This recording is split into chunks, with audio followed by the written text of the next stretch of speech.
Il y a deux phrases qu'on me dit souvent. Moi, je ne suis pas réceptif. Ou moi, je ne veux pas perdre le contrôle. Ces deux phrases sont générées par l'image que donne l'hypnose de spectacle. Si vous allez voir une hypnose de spectacle, vous savez que vous allez voir un show, un divertissement.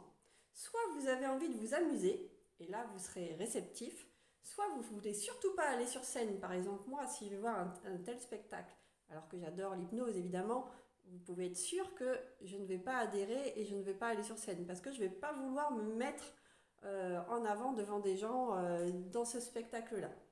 En fait, au tout début du spectacle, l'hypnotiseur va vous faire un test. Un test où il va vous dire, on va voir si vous êtes réceptif. Il va vous faire coller vos doigts ou autre chose, mais coller les doigts, c'est ce qui est le plus souvent. Et donc, par ce test, il va vous faire certaines suggestions. Si vos doigts collent, ils vont vous dire vous êtes réceptif et donc il va vous emmener sur scène. Et si vos doigts ne collent pas, vous n'êtes pas réceptif et vous ne pouvez pas monter sur scène. Ça lui permet, lui, effectivement, d'emmener les personnes avec lesquelles il va pouvoir faire le show. En fait, vous, quand vous allez à ce spectacle, il y a deux possibilités. Soit vous y allez en disant oh, moi j'ai envie de vivre ça, voir comment ça fait, ça a l'air trop marrant, voilà. Eh bien, vous serez réceptif. Soit vous y allez en disant non, non, mais moi je vais regarder, mais moi par contre, hors de question que je monte sur scène, parce que vous n'avez pas envie d'être sur la scène, eh bien vos doigts ne vont pas coller. Donc l'avantage pour l'hypnotiseur, c'est que lui, il va faire monter que les personnes qui effectivement sont OK pour faire le show avec lui.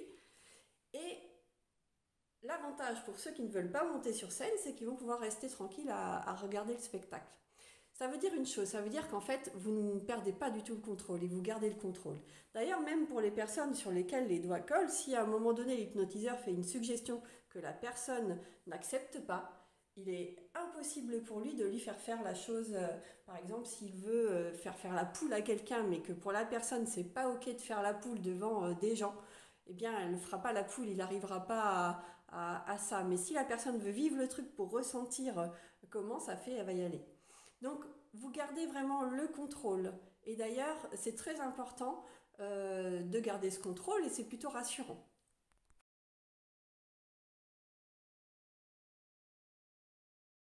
Certaines personnes pensent aussi qu'elles vont s'endormir.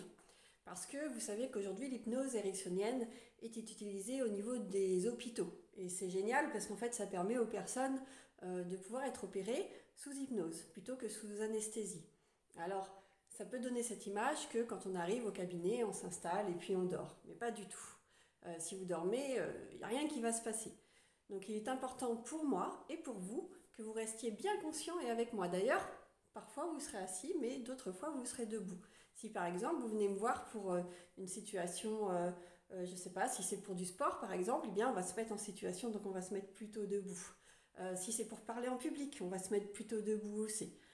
Parfois, ça peut être plus confortable d'être assis pour se représenter certaines images. Donc on peut vraiment imaginer toutes les situations, mais que vous soyez assis ou debout, dans tous les cas, vous ne dormez pas. Vous restez avec moi et c'est important qu'on travaille vraiment ensemble, parce que je ne peux rien faire toute seule.